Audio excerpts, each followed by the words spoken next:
नमस्कार मित्रांनो, आताच्या घडीची सर्वात मोठी ब्रेकिंग न्यूज. अजितदादा जिवंत आहेत. थांबा, हा व्हिडिओ सुरू करण्याआधी एक प्रश्न स्वतःला विचारा.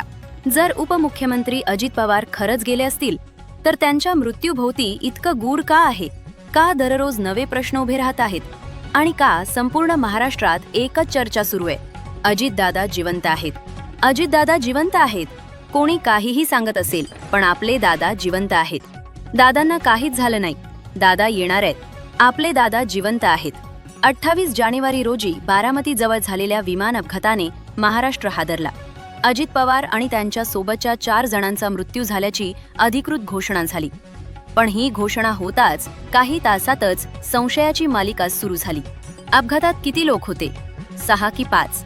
आकडे बदलले, माहिती बदलली आणि इथूनच संशय गडद होऊ लागला. या अपघाताबाबत बोलताना अजित पवार गटाचे नेते अमोल मिटकरींनी केलेला एक दावा अनेकांना हादरवणारा ठरला. विमान कोसळताना त्यातून एक व्यक्ती उडी मारण्याचा प्रयत्न करत स्थानिकांनी पाहिलं, असं मिटकरी म्हणाले. मग तो व्यक्ती कोण होता? तो वाचला का? आणि जर तो वाचला असेल तर तो अजितदादा असू शकतात का? याच दरम्यान सोशल मीडियावर आणखी काही धक्कादायक मुद्दे व्हायरल झाले. विमानाच्या पात्यांचा रंग वेगळा असल्याचा दावा, मृतदेहांची ओळख DNA चाचणी न झाल्याचा प्रश्न, फक्त अजितदादांचाच मृतदेह दाखवण्यात आल्याची बाब. हे सगळं केवळ योगायोग आहे की यामागे काहीतरी मोठं दडलंय? संजय राऊत यांनी केलेल्या वक्तव्यानं या चर्चांना आणखी आग लावली. भ्रष्टाचाराच्या फायली, जीवाला धोका आणि मोठी राजकीय खेळी या शक्यता लोकांच्या मनात घर करून बसल्या. पण सत्य नेमकं काय? अजितदादा खरंच गेलेत का? की हा इतिहासातला सर्वात मोठा राजकीय रहस्य ठरणार आहे? या सगळ्या प्रश्नांची उत्तरं मिळवण्यासाठी हा व्हिडिओ शेवटपर्यंत पहा, कारण पुढे जे आहे ते तुम्हाला अस्वस्थ केल्याशिवाय राहणार नाही. उपमुख्यमंत्री अजित पवार यांच्या अकाली निधनानंतर राज्याच्या राजकीय वर्तुळात झपाट्यानं घडामोडी घडू लागल्या आहेत. त्याचबरोबर कार्यकर्ते आणि सामान्य नागरिकांकडूनही अजितदादांच्या मृत्यूबाबत अनेक जात आहेत. याच शंकांना केंद्रस्थानी ठेवून अजितदादा जिवंत आहेत आणि ते पुन्हा परत येतील अशा प्रकारच्या प्रतिक्रिया सध्या सोशल मीडियावर वेगाने व्हायरल होताना दिसत आहेत. राजकारणात निर्माण झालेलं हे वातावरण आता मोठ्या चर्चेचा विषय ठरत आहे. म्हणूनच अजितदादा जिवंत आहेत असं का म्हटलं जात आहे आणि या चर्चांमध्ये खरंच काही तथ्य आहे का, याची सविस्तर माहिती देणारा हा व्हिडिओ शेवटपर्यंत नक्की पहा. उपमुख्यमंत्री अजित पवार आणि त्यांच्या सोबत असलेल्या 4 जणांचा 28 जानेवारी रोजी विमान अपघातात दुर्दैवी मृत्यू झाला. या अपघातानंतर अनेक प्रश्न उपस्थित होऊ लागले असून याबाबत दररोज नवनवीन माहिती समोर येताना दिसत आहे. या अपघातावर अनेक नेते, पदाधिकारी तसेच सामान्य नागरिकांकडूनही संशय व्यक्त केला जात आहे. त्याचबरोबर हा संशय आता हळूहळू एका विश्वासात बदलताना दिसतोय आणि तो म्हणजे अजितदादा जिवंत आहेत. यामागील चर्चेला सुरुवात झाली ती विमानात नेमके किती लोक होते यावरून. DGCAने सुरुवातीला अपघातात 6 जणांचा मृत्यू झाल्याचं सांगितलं होतं आणि तशा होत्या. मात्र त्यानंतर अपघातात मृत्युमुखी पडलेले फक्त 5च जण असल्याची माहिती समोर आली. याच दरम्यान अजित पवार गटाचे नेते अमोल मिटकरींनी एक धक्कादायक दावा केला. अपघात होण्याच्या वेळी विमानातून कोणीतरी उडी मारण्याचा प्रयत्न करत असल्याची माहिती मला सांगण्यात आली असल्याचं त्यांनी म्हटलं.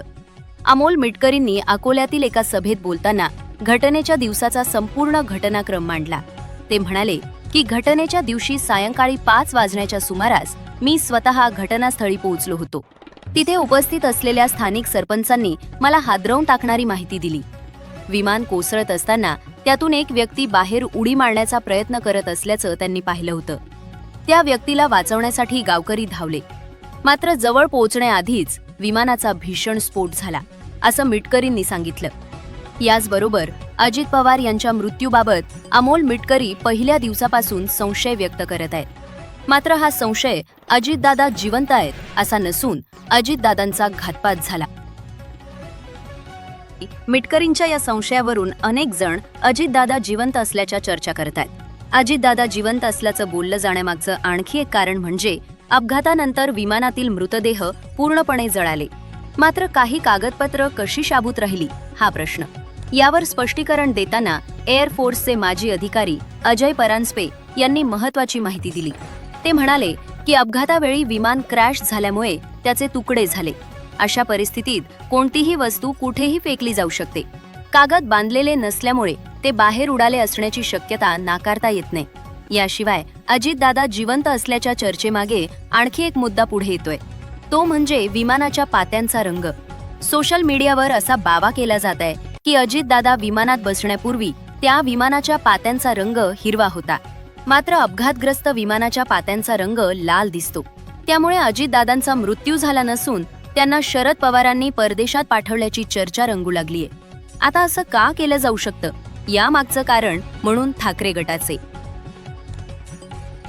हे केलं जात आहे.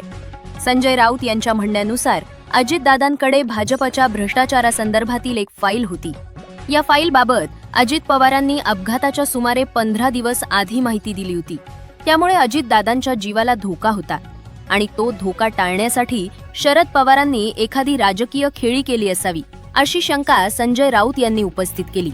या वक्तव्यामुळे अनेकांना असं वाटू लागलं की अजितदादा खरंच जिवंत असू शकतात.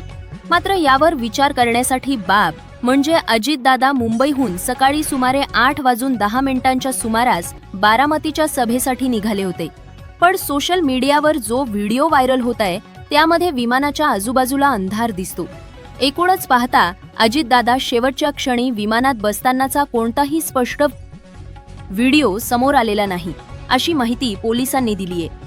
याचबरोबर आणखी काही प्रश्न उपस्थित केले जात आहेत. अपघातानंतर अजितदादांच्या मृतदेहाची ओळख सुरुवातीला घड्याळावरून करण्यात आल्याचं सांगितलं गेलं.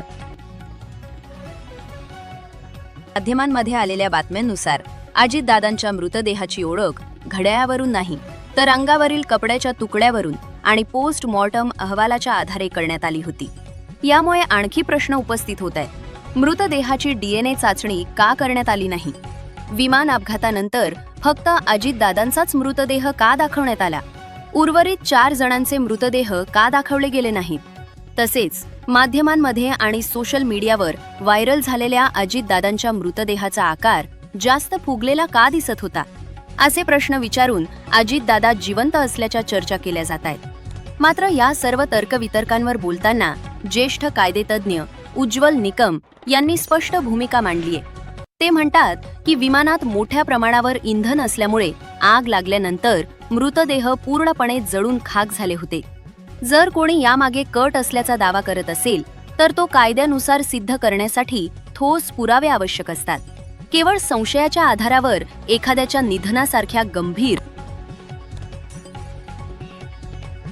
घटनेचा तपास आता CID कडे सोपवण्यात आला आहे. राज्य सरकारने नेमलेल्या गुन्हे अन्वेषण विभागानं अजित पवारांचे खासगी सचिव अविनाश सोलवट यांची मंत्रालयात 4 तास कसून चौकशी केलीय. या चौकशी दरम्यान CIDचा तपास प्रामुख्यानं अजित पवारांच्या अपघाताच्या आदल्या रात्रीवर केंद्रित होता. 28 जानेवारीच्या बारामती दौऱ्याचं नियोजन नेमकं कोणी केलं, त्या आधीच्या हालचाली काय होत्या, यावर CID कडून प्रश्न उपस्थित करण्यात आले आहेत. आता अविनाश सोलवट यांच्याकडून मिळालेली माहिती आणि विमानाच्या ब्लॅक बॉक्समधील माहिती यांची सखोल पडताळणी केली जाणार आहे. विमान जमिनीवर आदळण्यापूर्वीचा मार्ग आणि त्यानंतरच्या हालचालींमधील विसंगती शोधण्याचं मोठं आव्हान CID समोर आहे. तसेच 27 जानेवारीच्या रात्री अजित पवारांची कोणाशी चर्चा झाली होती का? दौऱ्यात शेवटच्या क्षणी काही बदल झाले होते का? 28 जानेवारीच्या बारामती दौऱ्याची आखणी कोणाच्या सांगण्यावरून करण्यात आली होती? आहे. सर्वात महत्त्वाचं म्हणजे या दौऱ्यासाठी याच विमानाची निवड का करण्यात आली आणि त्याआधी विमानाची तांत्रिक तपासणी झाली होती का, याचाही तपास होणार आहे. खरं तर अजित पवारांच्या अपघातानंतर अमोल मिटकरी, शरद पवार गटाचे खासदार बजरंग सोनवणे यांच्यासारख्या नेत्यांनी संशय व्यक्त केला आहे. आता याच दिशेनं CID देखील तपास करत असल्याचं बोललं जात आहे. अजित पवारांच्या विमानाचा बारामती विमानतळावर झालेला अपघात हा केवळ तांत्रिक बिघाड होता की यामागे काही षडयंत्र होतं, या दिशेनं तपास सुरू आहे. या तपासासाठी अजितदादांसोबतचे निकटवर्तीय नेते आणि पदाधिकाऱ्यांची सुरुवातीला चौकशी केली जात आहे. अजितदादांच्या विमान अपघाताचा तपास 3 टप्प्यात केला जाणार असल्याचं सांगण्यात येत आहे. पहिल्या टप्प्यात विमानाचा वेग, उंची, इंजिनचं तापमान आणि पायलटमधील संभाषणाचं तांत्रिक विश्लेषण केलं जाणार आहे. यासाठी ब्लॅक बॉक्समधील डेटा मिळवला जात आहे. दुसऱ्या टप्प्यात विमानाचे अवशेष प्रयोगशाळेत पाठवून स्फोटाचं नेमकं तांत्रिक बिघाड किंवा घातपात यावर अंतिम अहवाल तयार केला जाणार आहे, असं पोलिसांकडून सांगण्यात येत आहे.